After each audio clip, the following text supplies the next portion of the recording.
মুসা নবী একদিন আল্লাহর কাছে কয়, আল্লাহ ফেরাউন এত জালাম জ্বালায়, তুমি কি ফেরাউনকে গজব দিয়া ধ্বংস করতে পারো না?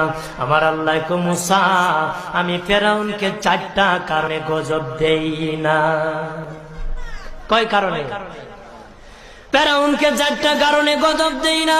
1 নম্বর কারণ হলো, রে মুসা, সারাদিন ফেরাউন বলে আমি খোদা, আর রাত যখন হয়ে যায় জঙ্গলে যায় করলাম আমি জানি তুমি খোদা, আমি খোদা না, কিন্তু আমারে মানুষ খোদা কইলে ভালো লাগে, খোদা কইলে ভালো লাগে। প্রভু তাই তুমি বিরক্ত হইয়া আমার উপর গজব দিও না।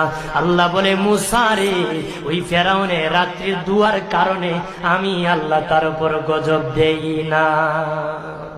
2 নম্বর কারণ হলো, আরে মুসা তোমার মুখে দাড়ি, ফেরাউনের মুখে দাড়ি, তোমার পরনে জুব্বা,